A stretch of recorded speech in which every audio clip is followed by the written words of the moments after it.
Bismillah, Assalamualaikum warahmatullahi wabarakatuh.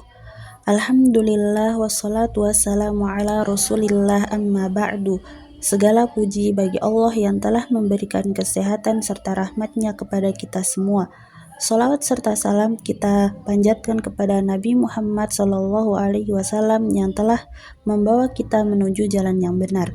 Toyib, pada kesempatan kali ini saya akan membahas tentang pendidikan Islam pada masa Rasulullah SAW dan harapan saya ketika memiliki lembaga pendidikan. Langsung saja, pendidikan Islam masa Rasulullah SAW. Pada zaman Rasulullah, pendidikan Islam dilaksanakan pada dua periode, yaitu periode Mekah dan periode Madinah. Periode Mekah sebagai fase awal pembinaan pendidikan Islam dan berpusat di Mekah, sedangkan periode Madinah sebagai fase lanjutan pembinaan pendidikan Islam sekaligus sebagai pusat kegiatannya.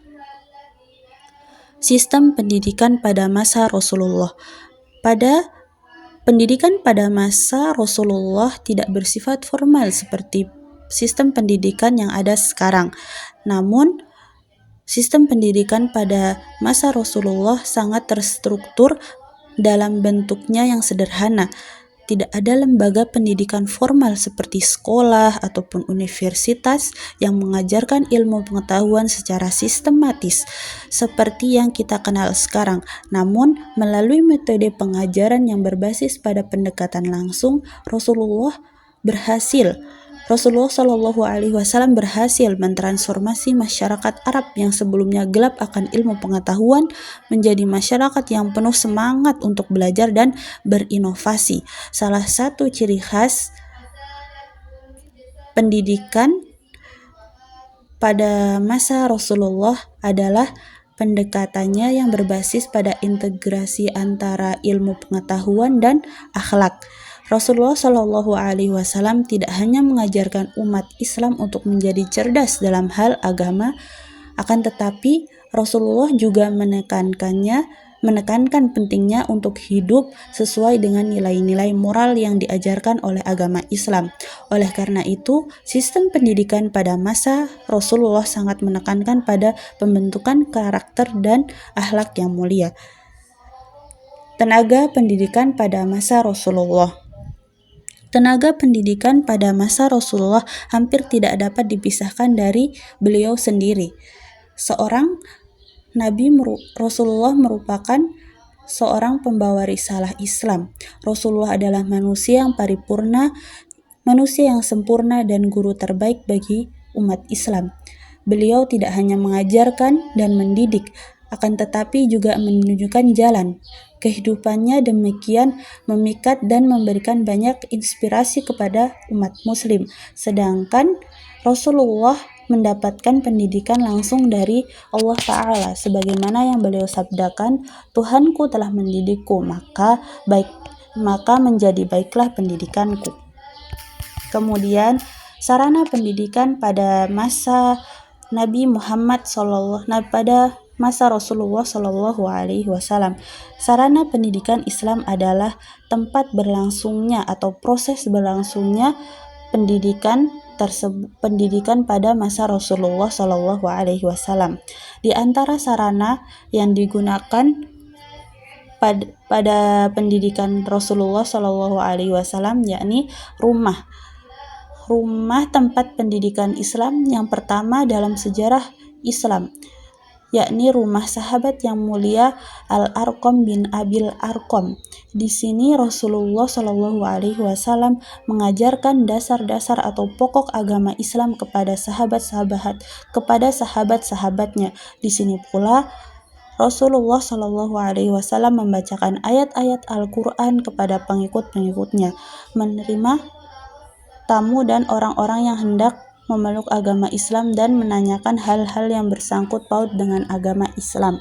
Selain di rumah sahabat Al-Arqam radhiyallahu anhu, beliau juga mendirikan pendidikan Islam di rumah beliau, di mana kaum muslimin berkumpul untuk belajar dan untuk membersihkan akidah-akidah mereka.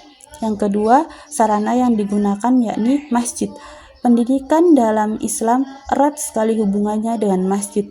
Kaum muslimin telah memanfaatkan masjid itu sendiri untuk tempat beribadah dan sebagai lembaga pendidikan keagamaan, di mana di masjid biasa dipelajari kaidah-kaidah Islam, hukum-hukum agama, dan sebagainya.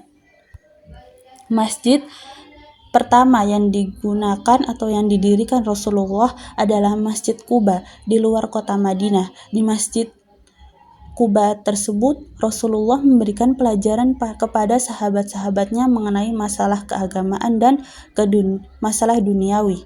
Yang ketiga, sarana yang digunakan yakni kutab. Kutab atau tempat sekolah anak-anak yang sudah ada di negeri Arab sebelum datangnya agama Islam. Namun, kutab belum dikenal secara luas. Kutab ini awalnya sebagai tempat belajar menulis dan membaca. Setelah Islam datang, kutab tersebut dijadikan sebagai tempat mengajarkan Al-Quran dan agama Islam, di samping sebagai tempat menulis dan membaca. Kemudian, pembahasan yang kedua merupakan harapan saya ketika saya bisa mendirikan lembaga pendidikan.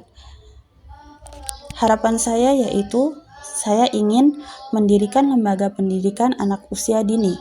Keinginan saya ini muncul karena tidak adanya lembaga pendidikan anak usia dini di daerah saya yang bermanhaj salaf. Keunggulan